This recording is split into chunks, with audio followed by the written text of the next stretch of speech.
안녕하세요. 매일 아침 말씀 묵상에 오신 여러분들을 진심으로 환영합니다. 11월 26일 화요일 믿음과 새롭게 태어남. 생각할 문제. 요한복음 1장 12절은 그리스도인이 되는 단계를 어떻게 설명하고 있습니까? 로마서 8장은 예수님의 구원에 관한 어떤 원리를 우리에게 제시해 주고 있습니까? 오늘 우리에게 주는 교훈은 무엇입니까? 요한복음 1장 12절 정말 귀중하고 놀라운 말씀이 있습니다. 영접하는 자 곧 그 이름을 믿는 자에게는 하나님의 자녀가 되는 권세를 주었으니 이는 혈통으로나 육정으로나 사람의 뜻으로 나지 아니하고 오직 하나님께로부터 난 자들이니라. 우리가 하나님의 자녀로 태어나는 것은 예수 그리스도를 우리의 개인의 구주로 영접할 때 일어나는 것입니다. 우리가 예수 그리스도를 개인의 구주로 영접할 때 하나님의 자녀로 태어나는 놀라운 특권, 권세가 주어지는 것입니다. 우리가 하나님의 자녀가 되어지면, 하나님의 자녀로 출생되어지면 부모가 자녀를 돌보듯 건강하게 잘 자라도록 하나님의 자녀됨의 권세로 지키시고 돌보아 주실 것입니다.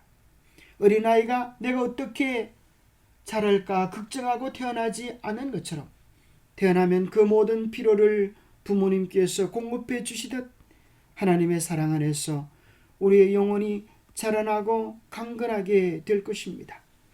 요한은 우리가 예수님을 믿고 그분의 이름을 힘입어 영생을 얻게 하려고 복음을 기록했다고 말합니다. 요한복음 1장 12절 13절은 이 과정을 두 단계로 설명하고 있습니다. 첫째는 우리가 그분을 영접하는 단계, 즉 그분을 믿고 마음의 구주로 모시는 단계입니다.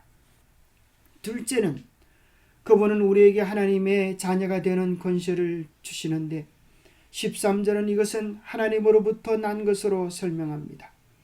따라서 그리스도인이 되는 데에는 인간적인 측면과 신적인 측면이 있습니다. 우리는 믿음으로 행해야 하고 그분을 영접하고 빛이 열려 있어야 하지만 마음을 거듭나게 하시는 분은 오직 하나님이십니다. 결국 믿음은 그분의 말씀을 들음으로써 얻는 하나님의 선물입니다. 그리스도에 대한 참되고 지속적인 믿음을 갖기 위해서는 말씀에 나타난 그대로의 그분을 알아야 합니다. 인간의 마음에 영향을 미치고 인간의 마음을 밝게 해주시는 하나님의 성령께서 하나님을 믿는 믿음을 창조해 주시는 것입니다. 로마서 8장은 그 구원에 대하여 우리에게 이렇게 설명합니다. 예수 그리스도 안에 있는 삶은 육신대로 사는 것이 아니고 성령의 인도하심을 따라서 몸의 행실을 죽이며 사는 삶입니다. 무릇 하나님의 영으로 인도함을 받는 사람은 곧 하나님의 아들이라. 너희는 다시 무수하는 종의 영을 받지 아니하고 양자의 영을 받았으므로 우리가 아빠 아버지라고 부르짖느니라. 성령이 친히 우리의 영과 더불어 우리가 하나님의 자녀인 것을 정언하시나니. 성령께서 우리의 삶을 인도하시게 되면 이제는 무수하는 종의 영을 받지 아니하고 양자의 영을 받았다고 말씀합니다. 종의 영이란 무엇입니까? 종이란 그가 한 수고의 결과로 유지되는 신분이듯 자기의 행위에 믿음의 근거를 두는 것입니다. 그러나 아들은 그렇지 않습니다. 아들됨에 당당한 권세와 평안이 있는 것입니다.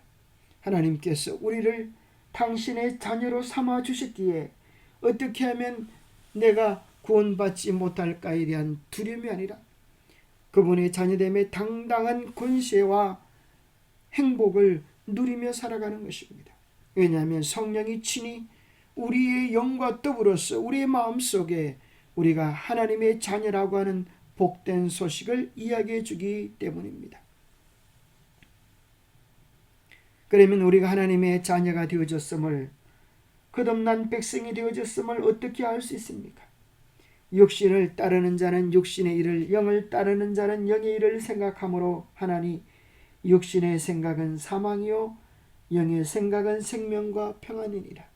우리의 생각의 방향이 이제는 육신적인 것이 아니라 영적인 것이요, 세상적인 것이 아니라 하늘에 관한 것으로 바꾸어지게 될 것입니다. 이 세상의 사물에서보다 하늘의 영원한 실체에 대하여, 예수 그리스도의 성품에 대하여 깊은 관심을 가지며 그분을 닮고 그분과 동행하며 그 사랑을 누리는 것을 우리의 생애 최고의 특권으로 여기게 될 것입니다. 마치 그것은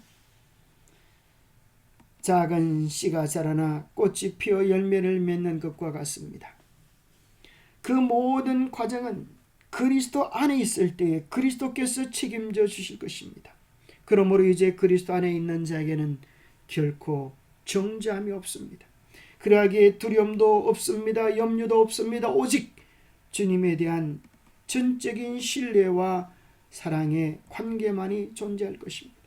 마치 그것은 포도나무와 가지와의 관계와 같아서 가지가 포도나무에 연결되어 있으면 그 사람은 절로 열매를 맺게 될 것입니다. 내가 그 안에 거하면 사람의 열매를 많이 맺나니 나를 떠나서는 너희가 아무것도 할 수 없음이라 주님 말씀하셨듯이 주님의 그 사랑의 관계 속에서 우리는 아름다운 꽃으로 주님의 성품의 향기로 피어나게 될 것입니다. 땅에 스스로 열매를 맺되 처음에는 싹이요 다음에는 이삭이요 그 다음에는 이삭에 충실한 곡식이 되듯 그 모든 과정들을 우리 주님께서 돌보시고 인도하시고 책임져 주실 것이기 때문에 이제 우리는 아무 두려움 없이 그 사랑 안에 거하며 누리며 확신할 수 있는 것입니다. 그리스도를 영접할 때, 사람이 그리스도를 개인의 구주로 영접할 때 구원이 그 영혼에게 이르른다.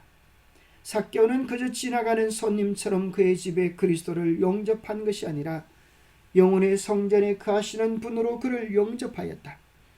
서기관과 바리새인들은 삭개오를 죄인이라고 비난하였고 그리스도가 그의 손님이 되는 것을 불평하였으나 주께서는 그를 아브라함의 아들로 인정하셨다. 이는 믿음으로 말미암는 자들은 아브라함의 아들이기 때문이다. 기도하겠습니다. 하나님 아버지, 참으로 감사합니다. 죄로 말미암아 죽을 수밖에 없는 우리 죄인들에게 생명의 근원 되시는 주님을 허락해 주시고 우리가 마음문을 열면 언제든지 주님께서 우리 안에 오셔서 우리의 삶의 주인이 되시고 우리 안에 영원한 생명을 보장해 주심을 인하여 감사합니다. 그 좋으신 주님을 우리의 마음의 구주로, 나의 왕으로, 영원한 친구로 모시기를 원합니다. 주님, 우리 안에 들어와 주시고 주님과 동행하는 아름다운 삶이 우리의 생애 속에서 지속되게 도와주시옵소서. 매일 우리의 생각, 우리의 고집, 우리의 주장이 아니라 성령의 거룩한 인도하심에 자아를 굴복하게 하여 주셔서 주님의 아름다운 향기가 우리의 삶에 가득하게 도와주시옵소서.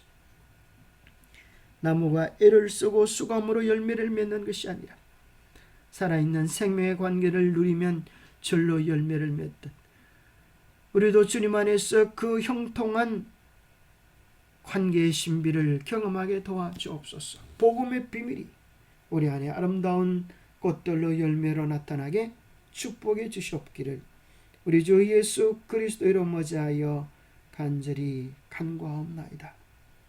날마다 우리의 생명의 근원 되시는 주님을 바라보며 주님과의 아름다운 동행이 지속되는 우리의 날들이 되시기를 축복합니다. 감사합니다.